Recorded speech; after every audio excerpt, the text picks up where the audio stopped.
I don't think it has a chance of surviving. I think if there's any justice, it's going to, just sink quickly, and Netflix will move on to the next best thing. The woman who destroyed her in-laws' family, whose own family doesn't like her, whose the in-laws obviously don't like her, the public doesn't like her, she seems to be one of the more vindictive, sort of nasty figures in public life. I've never seen someone that struggles to just give us like one strip of authenticity. I think the woke have been asleep. Oh my gosh, I work so hard. You're complaining about your hard life, and you're so privileged. It's just so weird. It's ridiculous. This was meant to be Meghan Markle's grand return, a soft-lit, heartwarming Netflix series crafted to reintroduce her as a creative force. Instead, it turned into a PR nightmare. With Love, Meghan wasn't just underwhelming, it was a complete flop. Critics branded it unbearable. Viewers couldn't even finish an episode, and even her staunchest fans were left scratching their heads. What is this? The series promised an uplifting, personal journey, wholesome pie-making, charity work, forging new friendships. But what aired felt more like a heavily filtered mockery of authenticity, packed with glossy visuals, mechanical praise, and emotion that felt anything but genuine. Netflix had sunk millions into the project and greenlit 2 full seasons. But after the debut, ratings tanked, backlash surged, and Meghan, reportedly furious behind the scenes, was left in the middle of a spiraling mess. That's why a lot of these celebrities that start these things, they can't keep up. Like the Meghan Markles. But you're the same. You're the same. I know. Yeah. I know. Yeah. Like, guys, you don't get... I knew her a bit before she met Harry. She was nothing like that. She didn't speak like that. Her mannerisms weren't like that. This is all fake. You just can't keep faking it. It's too hard. Insiders say she's placing blame on everyone but herself. Producers, post-production teams, even Netflix. But the harsh reality is unavoidable. The public has made its judgment, and they're not impressed. What was designed to rehabilitate her public image ended up reinforcing the very criticisms she's been trying to outrun. But that was only the start of the storm. If with Love, Meghan aimed to present a more down-to-earth, genuine version of Meghan Markle, it completely missed the mark. Scenes clearly intended to be moving came across as stiff, awkward, and painfully rehearsed.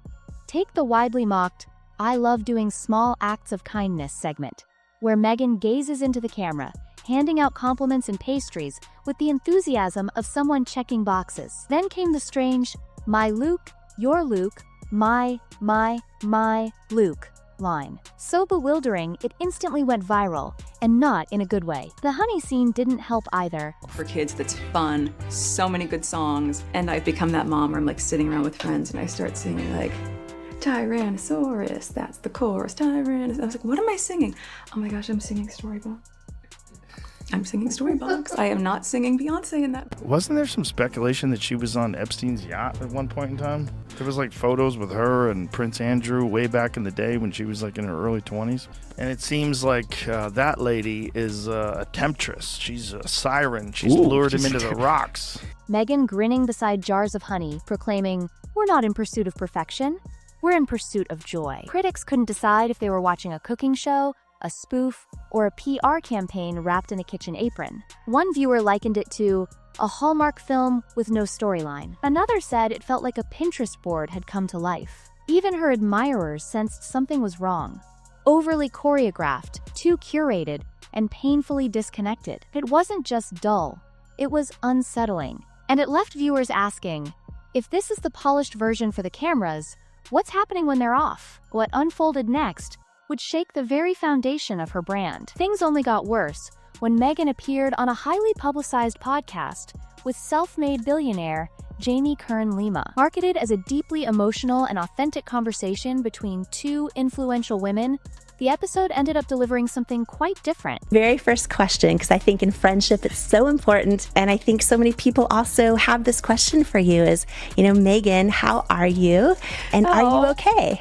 That's so kind. Yes, it really is that awful. I may have blacked out from smacking myself in the head. Meghan appeared visibly emotional, voice shaking as she spoke of being overwhelmed by the weight of her circumstances. It might have resonated, if not for one glaring issue. Despite the quivering voice and tissue dabbing, there were no tears. None. just the illusion of crying. Social media erupted, and not long after, a resurfaced video from the past began circulating like wildfire. Meghan, joking about how she can cry on cue. 1, 2, left eye go, she giggled in the old clip. 3 seconds tops. The timing couldn't have been worse. What was meant to look vulnerable suddenly looked calculated. Then came the expert analysis. Body language specialist Scott Rouse dissected the podcast footage in detail. He noted excessive blinking, a mismatch between her expressions and spoken words, and a striking lack of muscle tension. Her voice cracked, but her face remained calm. That's not emotional distress, Rouse concluded. That's acting. Supporters felt misled. Detractors felt justified. Meghan remained silent, but by then, the damage had already seeped in, and things were about to escalate from bad press to legal perils.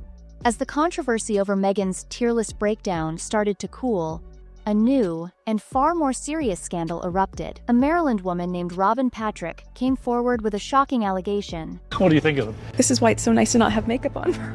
That is so beautiful. No. They're ridiculous. No. She never stops whining. No. Meghan Markle Googled, is the race card an actual card? I just think she's crying for sympathy, playing the victim, when there's nothing to be a victim about, and there's also no sympathy to be granted for this lifestyle that she's chosen to live. A DIY bath soak recipe from Meghan's Netflix series had caused her serious injury. Patrick, who has diabetes, claimed the combination of arnica and Himalayan salt led to severe burns, open sores, and long-term complications. She described weeks of excruciating pain, costly medical care, and is now pursuing $10 million in damages. Meghan's representatives quickly issued a statement, labeling the recipe a personal wellness tip, not meant as medical guidance. But the public wasn't buying it. The bath mixture was prominently featured in a polished Netflix segment, presented without disclaimers, to a global audience. Critics demanded accountability. How did such a potentially harmful suggestion pass through Netflix's legal review? And why would Meghan, with access to expert advice, include something so risky in a mainstream show? Media outlets labeled it reckless. Legal analysts warned that both Netflix and Archewell could now face serious repercussions. What started as a misguided attempt at lifestyle branding had morphed into a PR disaster with legal consequences.